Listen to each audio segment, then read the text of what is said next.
The following program is an original MCM production for Community Channel 14.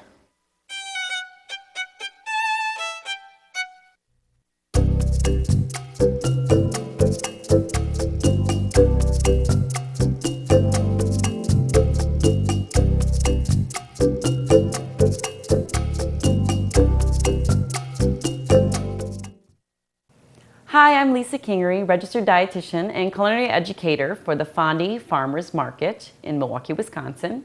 And I'm here to teach you today to cook beans and greens, which is actually a template for endless combinations and possibilities. Today what I'm going to use is kale, and I'm going to use cranberry beans. These are fresh shelled beans, but you could use any combination that your mind can think of. And all you have to do is combine a bean with a green and decide what country's culinary ingredients you're going to use for seasoning, and then go with that. So what I'm going to do is the cranberry beans, the kale, and I'm going to give it more of an Italian kind of flair. But you could do like an Asian flair with soy sauce and sesame seed oil, or you could do whatever. The combinations are endless. So here we go. What we need is 2 cups of cranberry beans, and I've shelled many of them. These are fresh shelled beans. Now, if it doesn't happen to be the middle of August and we're at the peak of season and you can't find fresh shelled beans, which are delicious, you should you could use dried beans that you've soaked and cooked, and then you cook, or you could use dried beans that or you could use cans of beans if you want. That's fine too.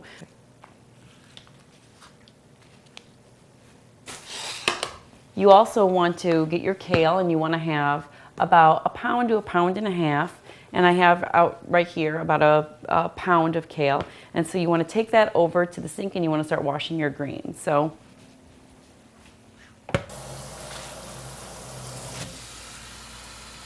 kale has a lot of these little curls, and it folds up on itself. So it does tend to have more grit and dirt than maybe other greens.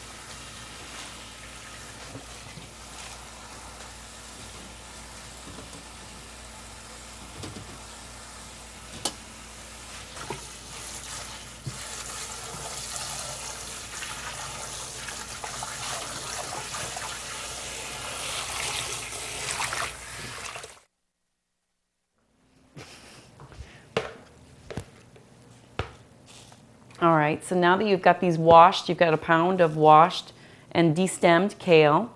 You also want to get your lemon, because you're going to be zesting the lemon. You're going to want about a 1/4 cup of sage, and then you're going to want 4 garlic cloves, and you're going to want salt, pepper, and then an onion. So essentially what's essential to this recipe is a kind of a bean, a kind of a green, pretty much garlic, but not necessarily, an onion. And then this is where you can like mix it up and go crazy. You can put some other seasoning in if you want. I'm also going to put in a bay leaf. I bought these bay leaves. This is my little tip to you. I bought these bay leaves at the ethnic grocery store. This was an Indian grocery store, and wow, they're crazy big, right? And it was only $1.29 compared to what you buy at the grocery store. So if you want to save a little bit of money, shop for all your spices at the ethnic grocery store. This one happened to be from the Indian grocery store. So let's begin. First, I'm going to get a big pot. It's a very heavy pot with a lid. And I'm going to, I've got to cut up my onion. So I'm going to cut up my onion. So I need my knife. There we go.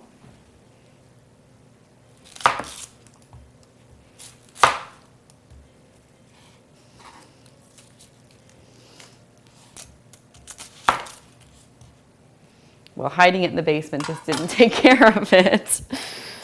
Oh, boy.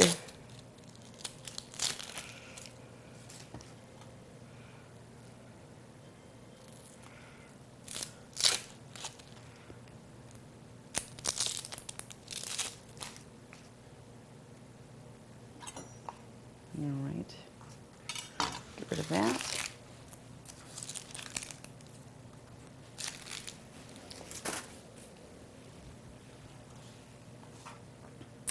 All right, so now I'm going to cut up my onion. Make sure the root side is down. And take your knife, make sure it's a nice sharp knife. That makes everything easier.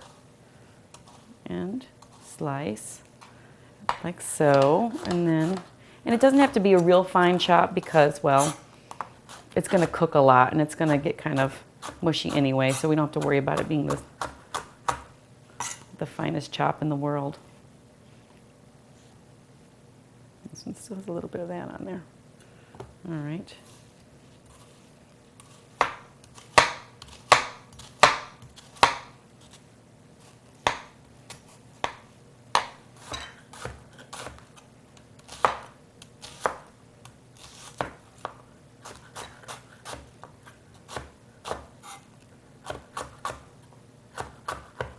All right, there's that. And then I'm going to put that to the side over here.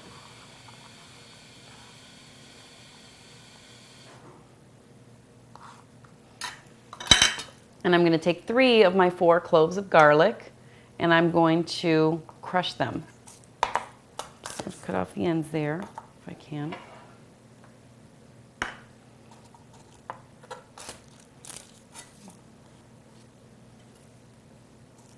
And lay your knife flat and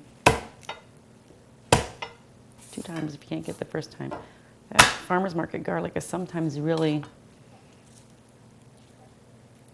hard to mash. It's very fresh. It's also really flavorful. So, all right. And this is hard neck garlic, as opposed to soft neck garlic, the kind that we buy in the grocery store. This is hard neck. So, and it's got a more pungent flavor, I think. So, if I was using this when the garlic wasn't available to me, well, then I might use a little bit more. But for now, I'm going to use that. I'm going to leave the other 2 things in there because the other clove of garlic in here because I'm going to chop that up later. So I'm pretty much ready to go on what I need. I'm just going to come over here to my pot. I've got a big pot here. I'm going to start it going, and I'm going to put about 2 tablespoons of olive oil in here. If I wasn't doing Italian food, I might do another oil. I am doing Italian food, so it's olive oil. And then I'm going to get my spatula. I'll use this one. And then I'm going to put this in my pot and begin sauteing. There are tons of recipes for beans and greens, and this is just one. Some people don't. Some people just put the onions in with the boiling water. Others do other things, but this is my recipe. So there you go. We have to wait for a while for it to get going. But while it's cooking, while onions are cooking, you want to take your salt and you want to put the onions in with the salt because the salt is going to help bring out the moisture in the onions, so they will cook a little bit faster than without it. So here I'm just putting some in there.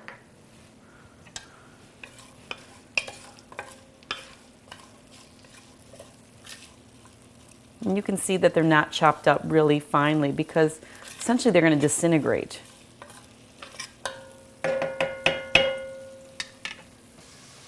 So that's doing that.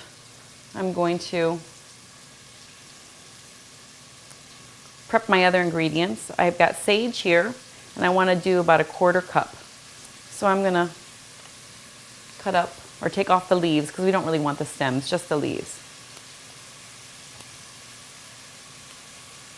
And I love sage. It gives it a nice hearty flavor. And ta-da, ta-da, and that's that. Come over here and tend to this. It's got a nice sizzle going. And I've got it on high heat. I'm going to reduce the heat a little bit to like a medium-high heat.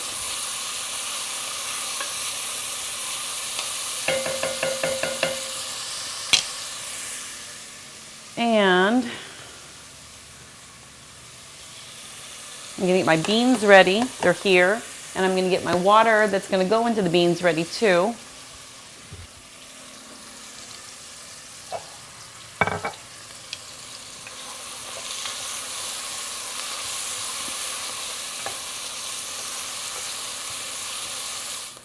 Okay, so once those onions become glassy, transparent, you can add the beans. You could also wait until they brown if you like that flavor of the more caramelized onion. I'm just gonna move it along. So I got the 2 cups of beans that I've shelled.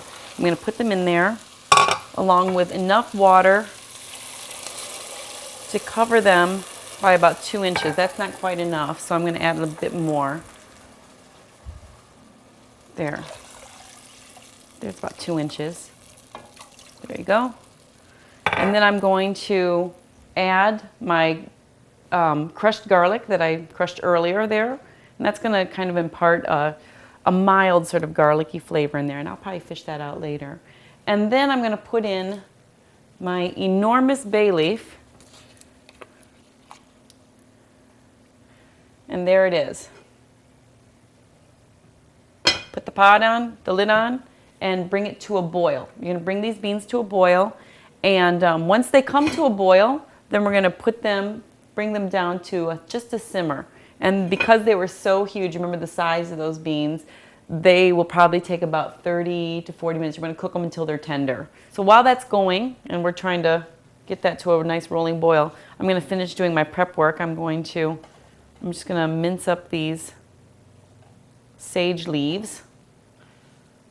Oh boy. All right.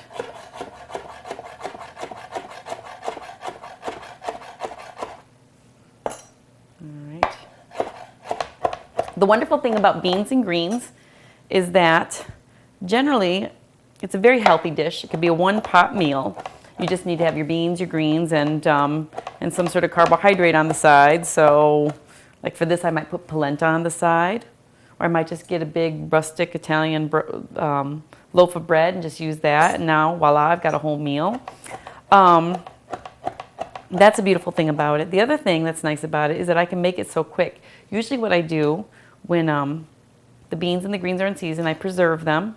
I freeze the greens and I freeze the beans, and then I've already prepped everything and it's ready to roll. So that I decide, oh, we're gonna have Italian food tonight, or we're gonna have beans and greens tonight. I can just pull those 2 things out. It takes like half the time to cook because I've already kind of gotten halfway there by shelling the beans and having them ready to go. Now for the clove of garlic. The reason I took 1 clove of garlic and held it aside is because the crushed garlic that I put in there before, the 3 cloves, that's going to kind of impart a very mild garlicky flavor, but I want to have kind of a bright garlicky flavor at the end too, so it's another note, another layer to the flavoring I'm putting in here.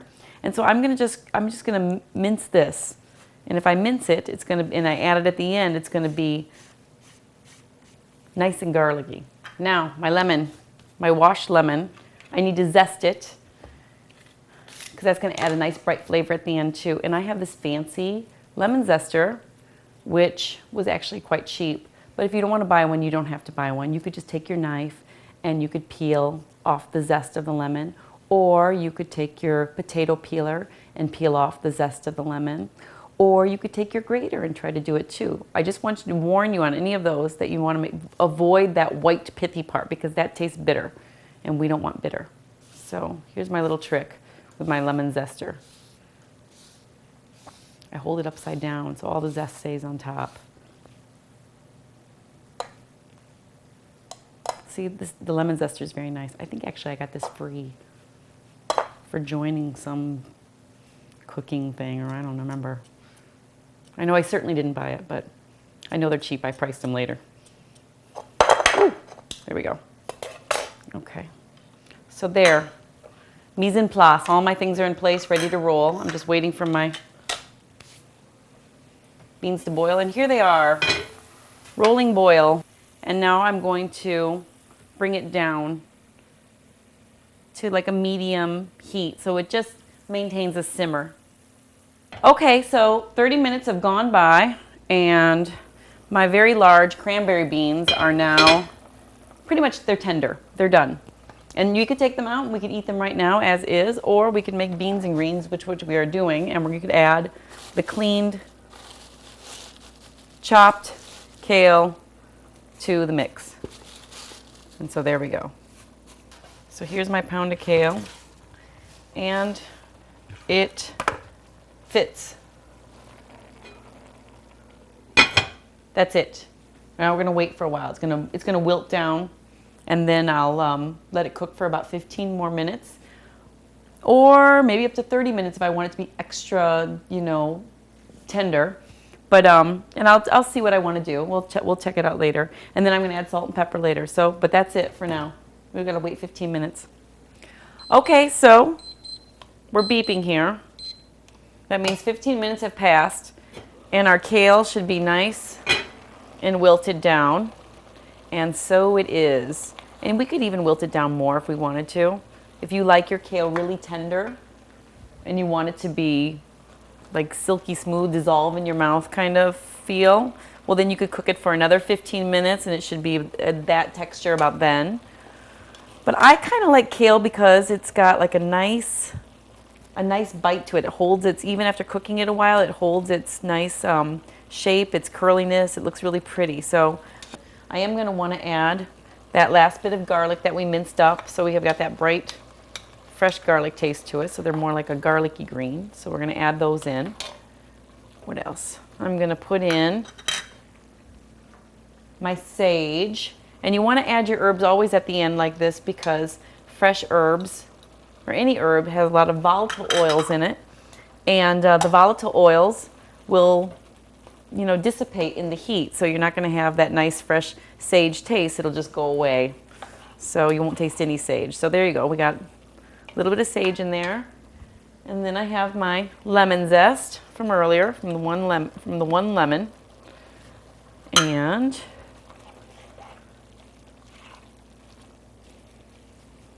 then I'm going to put a little bit of black pepper in here. Just a touch. And it needs a little more salt.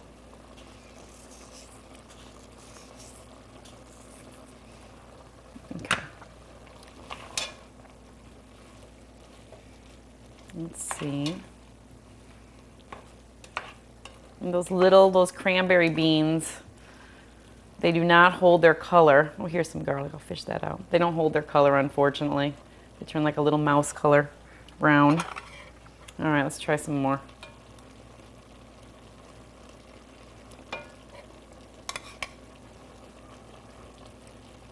And that is perfect. So I'm going to serve up some greens and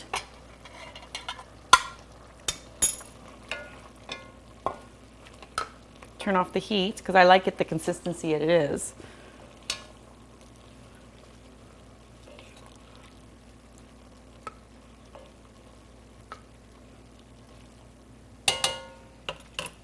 We've made enough for 4, but I'm eating it alone. I'm going to put a little bit of Parmesan on top of it. You could put Pecorino Romano on it. That's always nice too. And I'm going to put a little bit more black pepper on it. And there it is, beans and greens. And I want to thank you for coming to the Taste of Season, where we show you how to cook the best tasting, locally grown, seasonal vegetables in all of Southeast Wisconsin. I want you to come down to the Fondy Farmers Market, where we're going to be open from May into November. We're always open until the Saturday before Thanksgiving, where you can get some of this wonderful kale and some of these wonderful beans and taste for yourself how great local can be. Thank you.